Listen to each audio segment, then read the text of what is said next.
ओम शांति। अव्यक्त इशारे।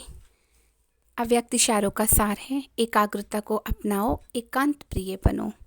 11 नंबर का अव्यक्त इशारा है एकांतवासी का डबल अर्थ है सिर्फ बाहर की एकांत नहीं, लेकिन एक के अंत में खो जाना। एकांत नहीं तो सिर्फ बाहर की एकांत होगी तो बोर हो जाएंगे, कहेंगे पता नहीं दिन कैसे बीतेगा, लेकिन एक बात के अंत में खो जाओ। जैसे सागर के तले में जाते हैं तो कितना खजाना मिलता है, ऐसे एक के अंत में चले जाओ, अर्थात बाप से जो प्राप्तियां हुई हैं उसमें खो जाओ। 12 नंबर का अव्यक्त इशारा है कोई भी कार्य करते व पाठ बजाते सागर समान ऊपर से भले हलचल दिखाई दे, लेकिन अंदर की स्थिति नथिंग न्यू की हो। रचयिता और रचना के अंत को जानने वाले त्रिकालदर्शी आराम से शांति की स्टेज पर ऐसे स्थित हो जाएं जो कोई भी कर्मेंद्रियों की हलचल आंतरिक स्टेज को हिला ना सके।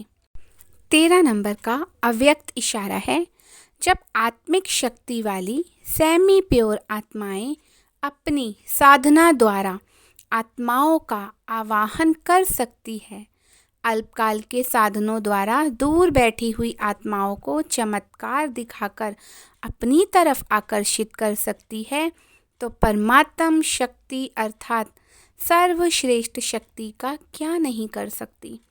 परंतु इसके लिए विशेष एकाग्रता का अभ्यास बढ़ाओ।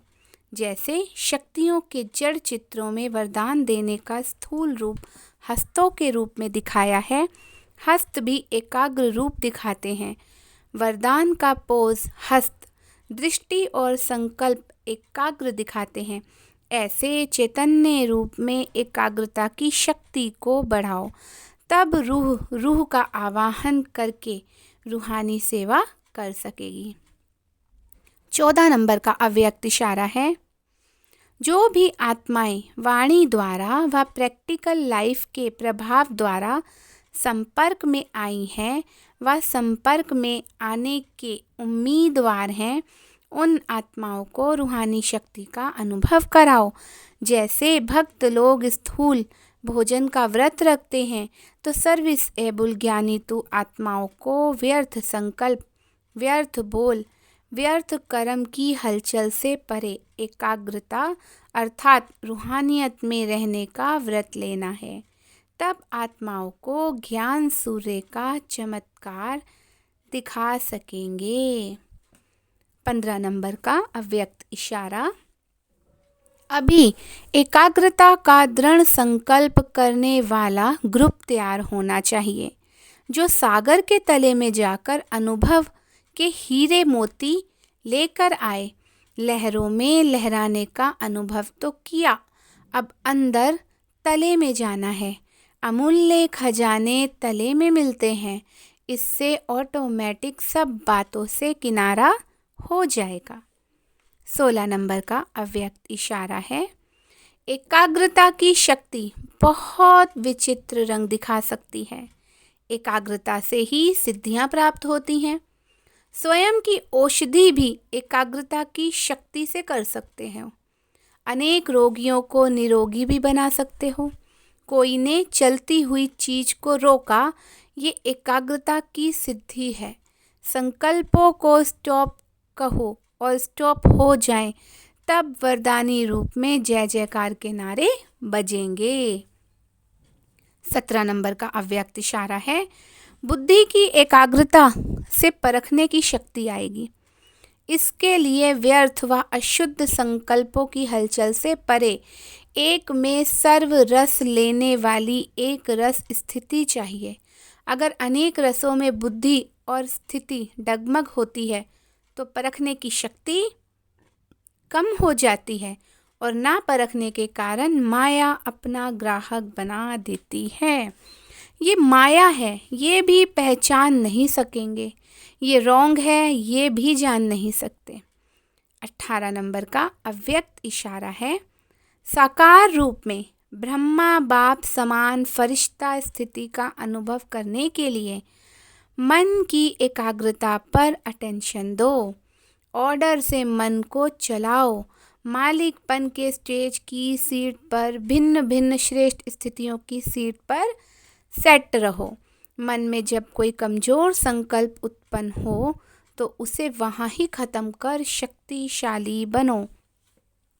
संकल्प रूपी फाउंडेशन को मजबूत बनाओ, तब अव्यक्ति कशिश आएगी। 19 नंबर का अव्यक्त इशारा है, आप ऑल माइटी गवर्नमेंट के मैसेंजर हो। कोई से भी डिस्कस में अपना माइंड डिस्टर्ब नहीं करना है। किसी भी बात से अपने चेहरे पर व मन की स्थिति में अंतर नहीं लाना। मंत्र सदा याद रखना, जब कोई ऐसी बात सामने आए तो अपने आत्मिक दृष्टि का नेत्र और मन मनाभव का मंत्र प्रयोग करना, तो वह बात समाप्त हो जाएगी। 20 नंबर का अव्यक्त इशारा, बुद्धि को एकाग्र करने के लिए मन मनाभव के मंत्र को सदा स्मृति में रखो।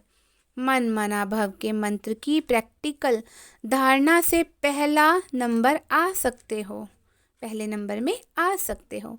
मन की एकाग्रता अर्थात एक की याद में रहना, एकाग्र होना, यही एकांत है।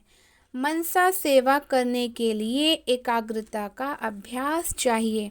इसके लिए व्यर्थ समाप्त हो, सर्व शक्तियों का अनुभव जीवन का अंग बन जाए।